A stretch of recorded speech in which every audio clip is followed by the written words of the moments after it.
बिस्मिल्लाहिर्रहमानिर्रहीम। अस्सलाम वालेकुम फ्रेंड्स, आप देख रहे हैं हमारा YouTube channel CSC guide official और मैं हूं मोहम्मद इरफानुल्लाह। काफ़ी दिनों के बाद एंट्री हो रही है। मुझे एक तो ज़ख़म था यहाँ पे और इधर, इस वजह से मैं थोड़ा सा लेट हो गया। मैंने कहा चलें एक मरतबा सेट हो जाएं फिर। तो टॉपिक आज का ये है कि डॉक्यूमेंट्स एचईसी से वेरीफाई करवाएं, मोफा से वेरीफाई कब करवाने हैं, और उसके बाद आईबीसी से वेरीफाई करवाएं या ना करवाएं। इससे जुड़े जितने सवाल हैं वो मैं आपके साथ शेयर कर देता हूं, ठीक है। क्योंकि अभी आपने वीज़ा लगवाने के लिए भी जाना होगा 2-1 महीने के बाद इंशाल्लाह। ये अप्रैल चल रहा है, मई और जून 2 महीने रह गए। इसमें डॉक्यूमेंटेशन जितनी भी हैं आप अपनी सारी कर लें, ठीक है। जिनका अभी स्कॉलरशिप कंफर्म नहीं हुआ बिल्कुल, वो अगर करना चाहें तो ठीक है, लेकिन फिर भी करानी तो है, आज नहीं तो कल आपको ज़रूर करानी पड़ेगी। एच से वेरिफिकेशन सबसे पहली चीज़। जिनका वीज़ा अभी स्टेटस इन प्रोग्रेस हो गया है, प्री एडमिशन लेटर मिल गया है, जितने भी स्टूडेंट हैं वो अपने एच से वेरिफिकेशन करवा लें। अगर आपकी हुई पड़ी है वेल एंड गुड, ठीक है। और उसके बाद अगर नहीं हुई पड़ी तो वो आप ऑनलाइन करवाएं या एचईसी के ऑफिस। फॉर्म तो आपको ऑनलाइन टीसीएस के थ्रू आप भिजवा सकते हैं, फिजिकली जाना चाहें वो भी आप जा सकते हैं, लेकिन उसके लिए आपको एचईसी का फॉर्म पहले फिल करना होगा, ठीक है। एचईसी का फॉर्म फिल करेंगे। एचईसी का फॉर्म फिल करने के बाद आपको अपना वो जब फॉर्म फिल करेंगे वो आपके डॉक्यूमेंट्स की स्क्रीनिंग करेंगे। स्क्रीनिंग करके जब वो क्लियर हो जाएगा, हाँ भाई ठीक है आपके सारे डॉक्यूमेंट्स, फिर आपको वो टाइम देंगे, हाँ भाई अब ये अपनी स्लॉट फिक्स कर लें। वो आपको डे बताएंगे, जो जो दिन फ्री होगा उस दिन में आपने जाके, और वो दिन उसमें घंटा जो भी आवर्स कौन सा 9, 10, 11 जो भी आवर्स उसमें आप एक सिलेक्ट करेंगे, 1 घंटा उसमें आपने वेरिफिकेशन जाके करवानी होगी। फ़ी आई थिंक पहले तो 800 हुआ करती थी, आजकल 1000 पर पेज के हिसाब से हो सकती है, ठीक है। फ़ी का मैं श्योर नहीं हूँ, ठीक है। जब हमने करवाई थी 2019 में तब जो है होती 800 पर पेज। हमारे 2-3 पेज थे, 2 ट्रांसक्रिप्ट के, 1 डिग्री का पेज था, हमारे बने थे 2400, ठीक है। आपके 3000 बन सकते हैं। और टीसीएस के थ्रू करवाना चाहें, टीसीएस वाले अपने चार्जेस भी वो लेंगे। फिजिकली अगर करवाना चाहें तो पहले आप फॉर्म फिल करेंगे, स्लॉट वो जो देंगे वो स्लॉट, और उसके बाद वो जो फ़ी होगी वो आपने वहीं पे ही जमा करानी होगी जब आप फिजिकली जाएंगे, ठीक है। एचईसी के थ्रू, सॉरी टीसीएस के थ्रू अगर आप करवाएंगे तो वो आपको खुद ही मेरे ख्याल में उसी वक्त फ़ौरन वो आपको बताएंगे कि हाँ भाई अभी आपने पे करना है, चलान पे करके हमें दें या हमें दे दें, हम आगे करेंगे। वो उनका अपना हिसाब किताब होता है, ठीक है। तो ये सीन होता है, ओके हो गया।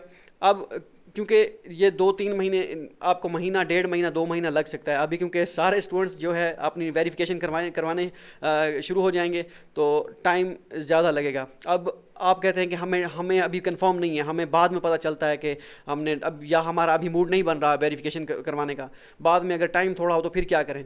क्योंकि इसके बाद आपको महीना महीना 2-2 महीने स्लॉट नहीं मिलती। वो कहते हैं टाइम फुल है, मतलब कि ये स्लॉट फुल है, कोई आप अवेलेबल ही नहीं है। वो कोई जुलाई की मिल रही होती है, कोई अगस्त की, कोई सितंबर में जाके मिल रही होती है। फिर आपने तो सितंबर में जाना है, उससे पहले वीज़ा लगवाना है, उससे पहले ये सारी चीज़ें आपने क्लियर करनी है। तो फिर एमरजेंसी भी उनकी होती है एचईसी की, कि भाई एमरजेंसी अगर वेरिफिकेशन करवानी, उनकी फ़ी मेरे ख्याल में डबल होगी, 5000 होगी या इस तरह कुछ समथिंग, ठीक है। तो उससे भी आप करवा सकते हैं, ठीक है। तो ये सीन है। अगर आप करवाना चाहें तो ये पहले मैं आपको सजेस्ट करूंगा एचईसी वेरिफिकेशन। अब एचईसी में सिर्फ आपने ओरिजिनल वेरीफाई करवाने हैं डॉक्यूमेंट्स, फ़ोटो कॉपी नहीं करवानी। जो ओरिजिनल आपका वेरीफाई होगा, एक ट्रांसक्रिप्ट का पेज है एक वेरीफाई करवाएं, ठीक है। एक डिग्री का पेज है, एक डिग्री का पेज वेरीफाई करवाएं ओरिजिनल। फ़ोटो कॉपी की ज़रूरत नहीं है, मैं अगेन कह रहा हूँ। अगर आपको कोई सस्ता दानश्वरी, या जिसे कहते हैं, मैं पहले कहता होता था, अब नहीं कहता, या काठा अंग्रेज़ आपको कहता है कि फ़ोटो कॉपी की वेरिफिकेशन भी करवानी है, वो वीज़ा ऑफिस जमा करवानी पड़ती है, ऐसा कोई सी नहीं है।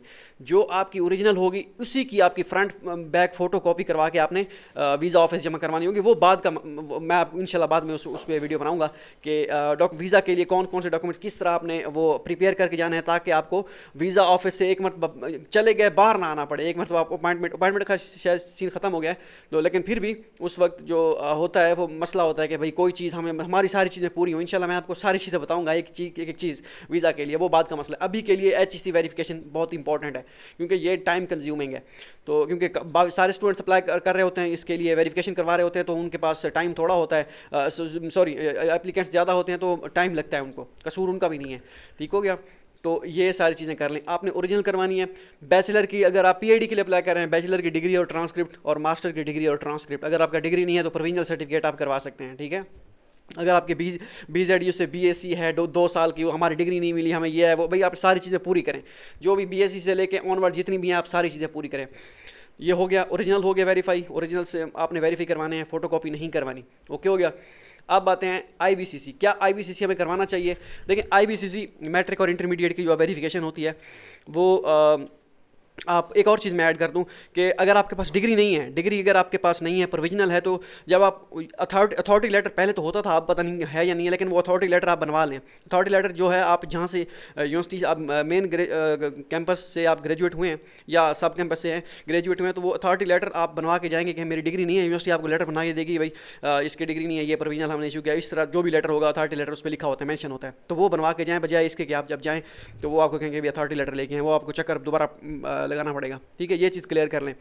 या किसी के ऑफिस कॉल करके पूछ लिया कि हमारा प्रोविजनल सर्टिफिकेट है, तो हम हमें अथॉरिटी लेटर की ज़रूरत है या नहीं है, तो ये आप चीज़ कंफर्म कर लिया। मैंने कहा वैसे बता दूं, अगर आपके पास डिग्री है फिर अथॉरिटी लेटर की कोई ज़रूरत नहीं है।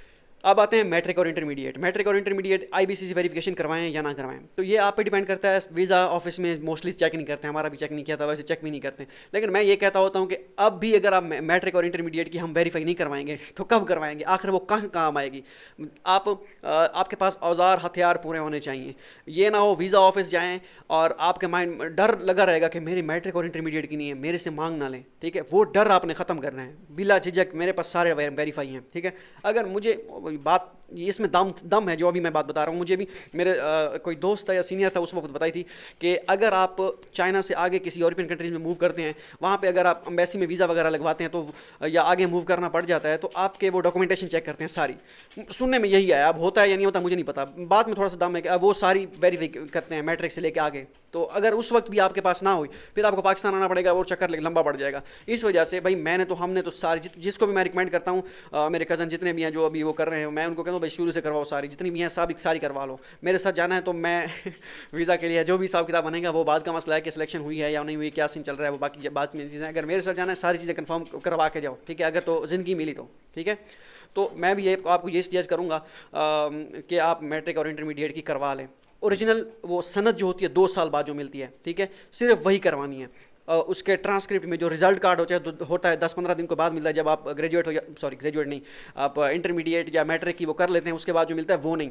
ठीक है, आपने सनद जो 2 साल कराची वाली साइड वाले हमारे दोस्त साहब कहते हैं पक्का सर्टिफिकेट, तो वो आपने करवाना है पक्का सर्टिफिकेट। ठीक है, अब मुझे नहीं पता क्या कहते हैं, हमारे यहाँ तो नहीं, हमारे यहाँ सनद कहते हैं। ठीक है, तो वो आपने सनद करवानी है मैट्रिक और इंटरमीडिएट की, ओरिजिनल, फोटोकॉपी नहीं। ठीक है, 3000 हमारे डीजी खान बोर्ड में 3000 फ़ी थी यहाँ पे पर पेज उसका। ठीक है, 2 हमने करवाई थी, 6000 इधर लगा था हमारा। और वो फिर आपको पार्सल बना के देंगे, वो जो पार्सल बना के देंगे वो विदिन 3 मंथ आपने फिर आईबीसीसी लेके जाना होता है। वो बोर्ड वाले पार्सल बना के देते हैं, वो पार्सल बना के आपने वो पार्सल आपने ओपन नहीं करना होता, उस पर आपने उनको बताना होता है कि ऑनलाइन भी आजकल वेरिफिकेशन होती है मेरे ख्याल में इसकी आईबीसीसी की, लेकिन मैंने नहीं करवाई, मेरा कज़न करवा रहा था, उस आगे पता नहीं कौन सा ऑप्शन आ रहा था, उसने मैंने कहा फिजिकल जा करवाओ फिर। ठीक है, तो उसमें फिर आपने वो पूछते हैं आपने कहाँ पर जाना है, इस्लामाबाद जाना है या आपने वहाँ पे जाना है, लाहौर में जाना है, आईबीसीसी किस ऑफिस में जाना है, तो वो आप जिस पे आप जाएंगे उसी की स्टैंप लगा के देंगे, फिर आपने उसी ऑफिस में जाना होगा। ठीक है, तो आप देख लीजिएगा, उनको बताइएगा हमने उसमें जाना है, और उसको सील जो लिफाफा होगा उसको आपने बिल्कुल भी ओपन नहीं करना, वो आपने जब जाएंगे आईबीसीसी वो आप वहाँ पे जमा कराएंगे। ठीक है, वहाँ पे आप देंगे ओरिजिनल, वो आपको अगले दिन जो है वेरीफाई कर देंगे। वहाँ पे मेरे ख्याल में 450 या 800 उस वक्त थी फीस जब हमने करवाई थी, अब 11,000 तक हो सकती है, उसका भी एस्टीमेट लगा लें। ठीक है, मैं हिसाब किताब इस वजह से बता रहा था कि स्टूडेंट होते हैं उनके माइंड में ये एस्टीमेट रहे। ठीक है, तो बाकी बोर्ड में हमने 3000 दी थी, मुख्तलिफ बोर्ड की मुख्तलिफ फीस हो सकती है, मुल्तान बोर्ड या आगे पीछे जितने भी बोर्ड हैं गुजरात में या जो भी है आगे पीछे, वो स्टूडेंट्स कह रहे थे किसी की 1000 है, किसी की 1200 फीस, किस तरह डिपेंड करता है। लेकिन हमारे डीजी खान बोर्ड की 3000 फीस है जो हमने उस वक्त की, अब पता नहीं कितनी है। ठीक है, उस वक्त 3000 थी। ठीक हो गया, तो बाकी उसके लिए आप 6 फ़ोटो कॉपीज़ आप सनद की लेके जाइएगा, अपनी 12 आपने फ़ोटो भी लेके जाइएगा, तो सारी चीज़ें हम आप पूरे करके जाइएगा जब आपने करवाना है। तो ये चीज़ होगी, अगर आप करवा लेंगे तो ये बेहतर होगा, मैं आपको ये सजेस्ट करूँगा करवा लें ये 2 चीज़ें फ़िलहाल। और बाकी रही बात MOFA, minister of foreign affairs, वहाँ से वेरीफाई करवाएं या ना करवाएं, मैं आपको ये सजेस्ट करूँगा कि अभी ना करवाएं, क्योंकि अभी अगर आप वेरीफाई करवाते हैं, वैसे तो 6 महीने के लिए सूत्रों के अनुसार यही सुना है, 6 महीने के लिए वैलिड होते हैं, वो जो QR कोड लगा के देते हैं मोफा वाले, वहाँ से वो QR कोड जब लगता है उसको आप स्कैन कर लीजिएगा। वो जब स्कैन करेंगे, स्कैन करने के बाद वो आपके सारे डॉक्यूमेंट्स जो आपने स्कैन किए होते हैं उसी वक्त एक ही मरतबा जो आपने वेरीफाई करवाए होते हैं वो सारे शो होते हैं एक PDF फाइल में। लेकिन उसका ये होता है महीने बाद, 1-2 महीने बाद या 1 महीने के बाद, 15 दिनों के बाद वो QR कोड आप जब स्कैन करते हैं वो एरर शो कराता है। जब वो QR कोड एरर शो कराता है दैट मीन्स कि आपको दोबारा जाके वो QR कोड एक्टिवेट करवाना पड़ेगा। इस वजह से मैं ये सजेस्ट करता हूँ, अगर आपने करवा रखे हैं तो ठीक है, उसको स्कैन कर लें जो आपके हुए पड़े हैं। अगर तो एरर आ रहा है फिर आप दोबारा जाएंगे, दोबारा जाके वेरीफाई वो वेरीफाई नहीं करवाएंगे, उनकी अलग लाइन होती है इसकी, ये जो एक्टिवेट करवाते हैं, ठीक है, मोफा में वो जो पहली बार करवा रहे होते हैं वो उनकी अलग वो होती है, उन्होंने टोकन वगैरह लेना होता है, सारा कुछ आपने टोकन नहीं लेना। ऑलरेडी जो अप्लाई किया हुआ है, जिनको QR कोड लगा हुआ है जिनका, उनको टोकन वगैरह नहीं लेना। अब एक्टिवेट करवाने के लिए डायरेक्ट आपने वो करना पड़ेगा। मैं जब गया था दूसरी मरतबा, मेरा 2019 के वेरीफाई हुए थे, वो QR कोड एक्टिवेट नहीं हो रहा था। मैंने जो सुबह सुबह जाके वो टोकन वगैरह सारा कुछ लेके लाइन में लग गया, लेकिन मैं जब वहाँ पे गया उन्होंने कहा टोकन की जरूरत ही नहीं है, आपके तो ऑलरेडी लगे हुए हैं, सारा कुछ सिर्फ एक्टिवेट करवाना है QR कोड, बस दैट्स इट। मैंने गया वहीं खजल हुए 1000 रुपये मेरे ख्याल में वो उसमें उनकी वो लग गई थी, क्या कहते हैं, फीस जो करते हैं, ठीक है। तो इस तरह अगर आप वो लगे हुए हैं तो आपने नहीं लगवाने हैं। एक और चीज़ भी, अगर आपका मोफा हुआ है वेरीफाई लाहौर से, ठीक है, आप कहते हैं मेरा इस्लामाबाद का चक्कर लग रहा है, मैं मोफा इस्लामाबाद से QR कोड एक्टिवेट करवा देता हूँ, ऐसा नहीं होगा। जहाँ से आपने मोफा करवाया है QR कोड आपका वहीं से एक्टिव होगा, ठीक है। ये नहीं कि आप इस्लामाबाद से करवाया, आप कहते हैं लाहौर आया हुआ हूँ, नानी दादी के घर आया हुआ हूँ, ठीक है, यहाँ पे मैं वेरीफाई करवा लेता हूँ, चलो लगे आता हूँ ये काम जो, ऐसा नहीं होगा, ठीक है। क्योंकि मेरे दोस्त के साथ मसला बना था, वो ऐसे ही चला गया जी इस्लामाबाद, लाहौर से कराए हुए थे, चला भैया इस्लामाबाद वीज़ा लगवाने जा रहा हूँ जी। जब वहाँ पे पहुँचा उन्होंने कहा किधर खैर है, आप जाओ इस्लामाबाद लाहौर। वो फिर बेचारा इस्लामाबाद से फिर लाहौर आया, QR कोड वो एक्टिवेट करवाया, फिर गया, ठीक है। अब टाइम कितना लगता है? ये जो IBCC वेरिफिकेशन होती है, इसमें आपको अगर आज 11 बजे जमा करवाएंगे, वैसे तो डिपेंड करता है टाइम पे, काफ़ी सारी चीज़ें हैं, वो आपको खुद आप वहाँ पे जाके देख लीजिएगा क्या सीन होता है। लेकिन आप वैसे जो नॉर्मली टाइम लगता है वो आज अगर आप जमा करा रहे हैं, कल आपको 11 बजे देंगे, ठीक है। ये ऐसे जो 2 दिन में आपका काम हो जाएगा इसका IBCC का। HEC का जिस दिन आप जाएंगे, जिस स्लॉट में आप जाएंगे उसमें आप जमा करवाएंगे, घंटे डेढ़ के बाद आपको HEC वेरिफिकेशन में उस वक्त वो आपको वेरीफाई कर देंगे। फ़ी भी उसी वक्त फिजिकली आप अगर जाएंगे तो वहीं पे आप सबमिट करवाएंगे फ़ी, ठीक है।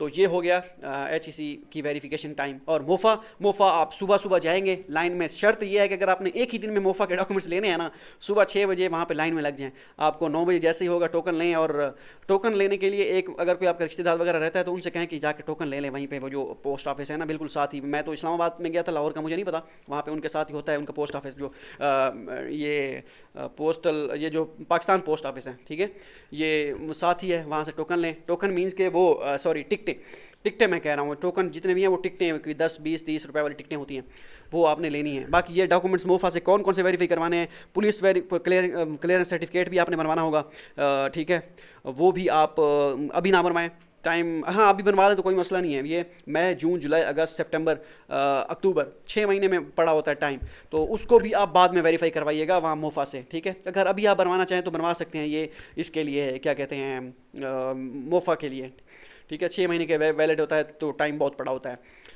तो ये थी सारी चीज़ें, मैंने कहा आपके साथ डिस्कस कर लूँ ताकि आपको एक क्लैरिटी हो जाए कि कौन कौन से डॉक्यूमेंट्स वेरीफाई करवाने हैं, कब वेरीफाई करवाने हैं। अभी डॉक्यूमेंट्स मोफा से मैं आपको ये सजेस्ट करूँगा ना करें, बाकी HEC और IBCC करवा लें। IBCC करवाएं, कहीं IBCC जब करवाएं तो कहें कि IBCC डन, मोफा डन, ठीक है, HEC डन। तो ये सारी चीज़ें आप डन करते जाइएगा, फिर वीज़ा प्रोसेस आ जाएगा। फिर इंशाल्लाह अगर ज़िंदगी रही और किस्मत ने साथ दिया, या अगर हम भी आगे प्रोसीड हुए, ठीक है, फिर मुलाकात होगी वीज़ा ऑफिस में, अगर ज़िंदगी बाकी तो। बाकी ये सारी चीज़ें मैंने आपको बता दी। अगर कोई और भी क्वेश्चन है किसी का, वो डिस्क्रिप्शन में कमेंट्स बॉक्स में वो दे सकता है, अपना बता सकता है क्या उनका आपका कौन सा क्वेश्चन है, नेक्स्ट किस टॉपिक पे वीडियो बनानी चाहिए। मेडिकल आपने नहीं करवाना, मेडिकल नहीं चाहिए, मैं मेडिकल के लिए अलग वीडियो बनाऊँगा, और उसमें मैं, या वीज़ा ऑफिस, वीज़ा डॉक्यूमेंटेशन, कौन कौन से डॉक्यूमेंट्स रिक्वायर्ड होते हैं उसमें, वो भी मैं आपको बताऊँगा। बैंक स्टेटमेंट का क्या चक्कर होता है वो भी नेक्स्ट वीडियो में, आने वाली वीडियो में 1-2 दिन में मैं वो भी बना देता हूँ।